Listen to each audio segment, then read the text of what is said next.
Hello, as always, Masha tells you stories and welcomes you to the 6th episode of the podcast Film Grazia Artists, or just Film, shortly. Here I share tales that inspire and reveal unique experiences of creators, makers, and lovers of all kinds. I hope you find this program interesting and encouraging whatever you do. Practice art, enjoy living, and learning about other people's creativity, backgrounds, and their inner sense of belonging. Because sense of belonging is something that affects our habits, lifestyles, identity, and artistic practice. And losing it is rather challenging, and many people often experience it today. Sometimes we no longer feel like we belong to ourselves, each other, our community, our state, and the world in deep and meaningful ways due to global events or social changes. Modern culture and globalization disrupt our deep, genuine connections and replace them with artificial forms of belonging, driven by materialism, self-centeredness, and fake manipulative values. This shift makes us feel disconnected from our sense of soul, spirit, and the vibrant life of the world around us. Seeking belonging stays crucial, going hand in hand with safety, freedom, and connection. Unfortunately, we don't always recognize what belonging is until it vanishes away. So, due to many circumstances in various parts of the world nowadays, people feel disconnected from their motherland, and that stems from various factors, including changes in identity, cultural adaptation challenges, and feeling of being an outsider or a person disconnected with the primary ideology. Thousands of people feel anxious and depressed. They face difficulty connecting with others, sometimes their colleagues or old friends. For someone, it might appear hard to accept this, but when a crack of trust runs through a family, that appears even more frustrating. People leave places they call home, embark on new lands and communities, learn new languages and accept new cultures, sometimes feeling out of place.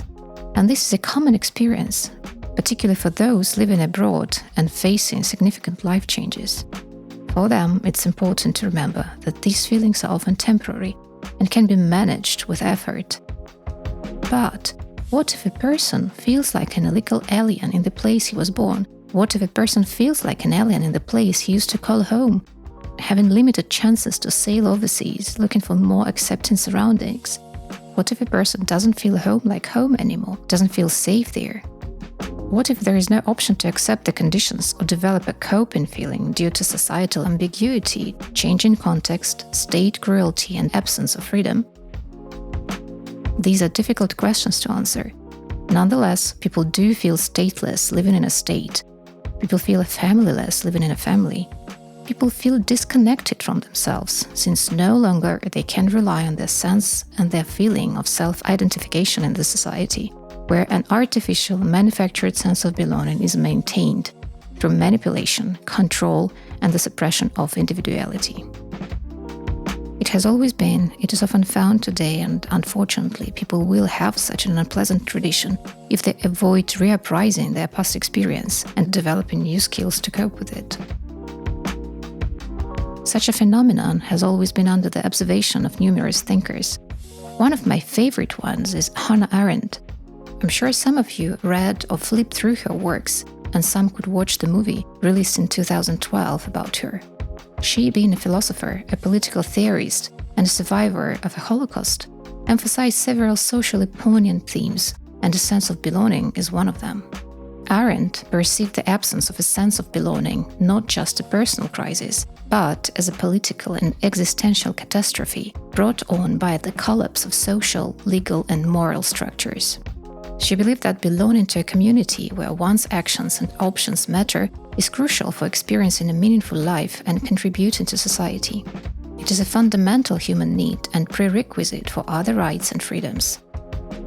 Arendt also highlighted the dangers of statelessness and the loss of belonging, which can lead to radical isolation and diminished sense of self.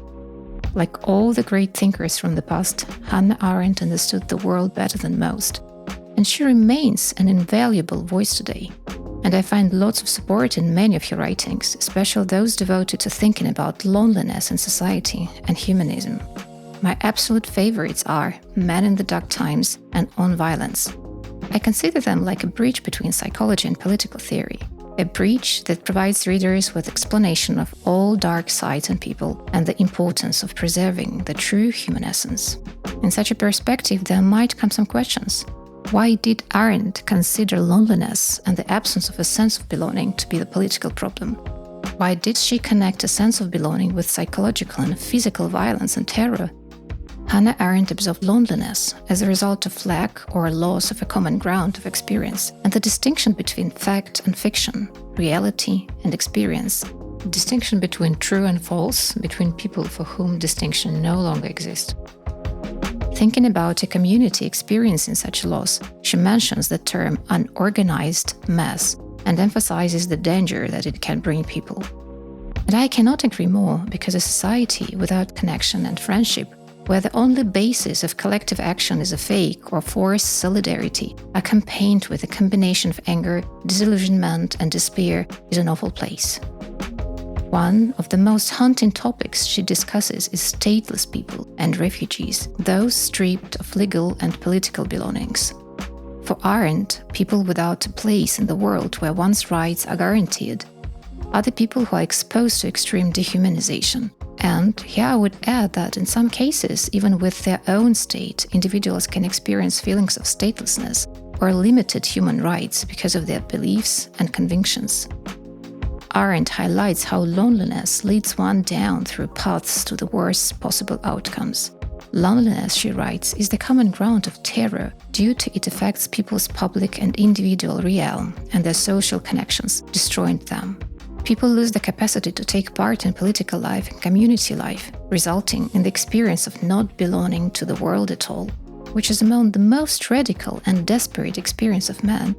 In times when disconnection feels overwhelming, especially while increasing geopolitical conflict and societal division, there remain many options for regaining and reinventing a sense of belonging, and art, in such cases, can be utterly helpful, since it highlights critical issues such as gender equality, minority inclusion, and people with disabilities inclusion, environmental sustainability, parental abuse, tyranny, and fascism.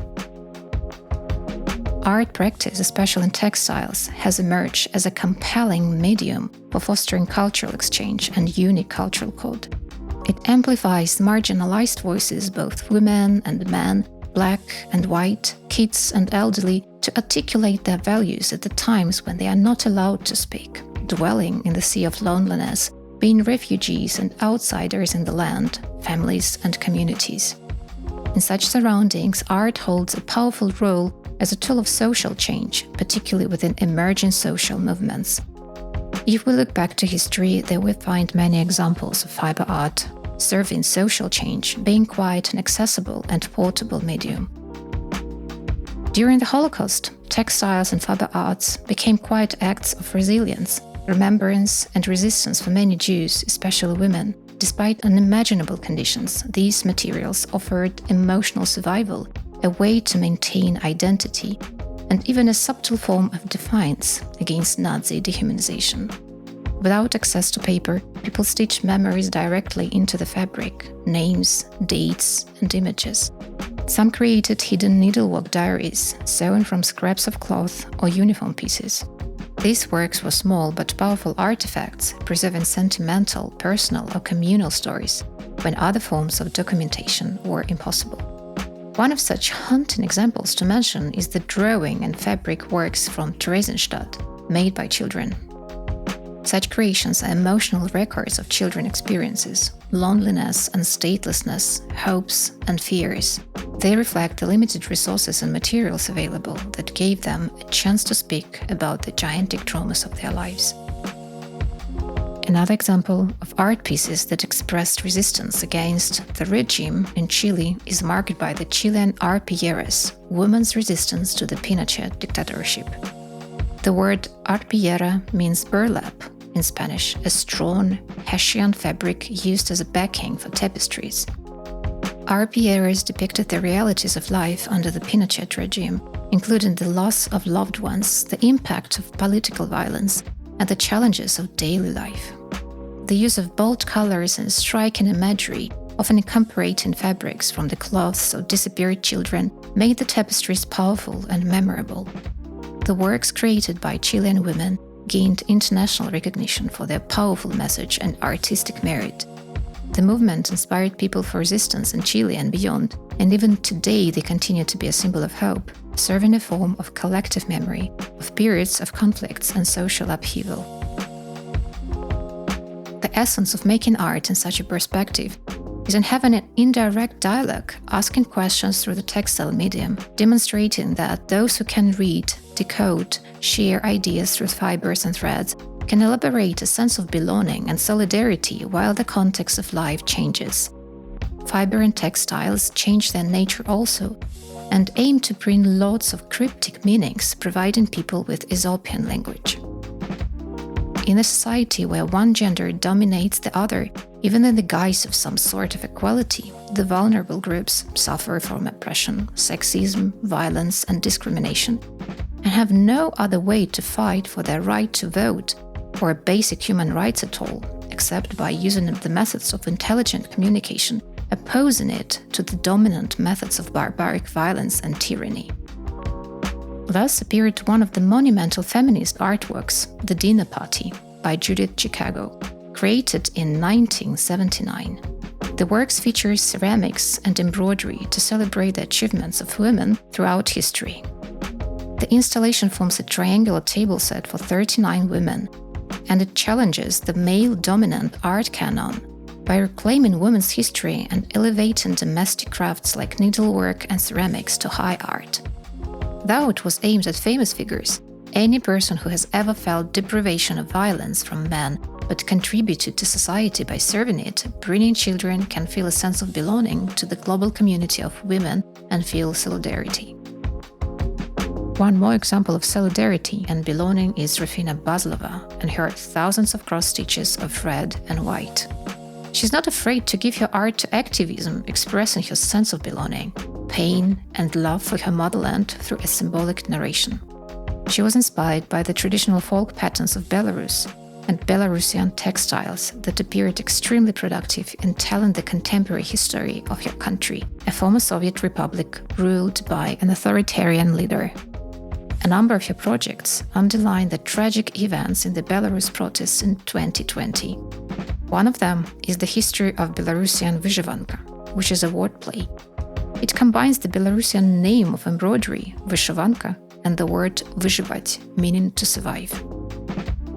Bazlova's embroideries depict memorable scenes of the mass uprising in Belarus in 2020, the police vans, police raids chasing people, and peaceful Belarusians with red and white flags stating their freedoms.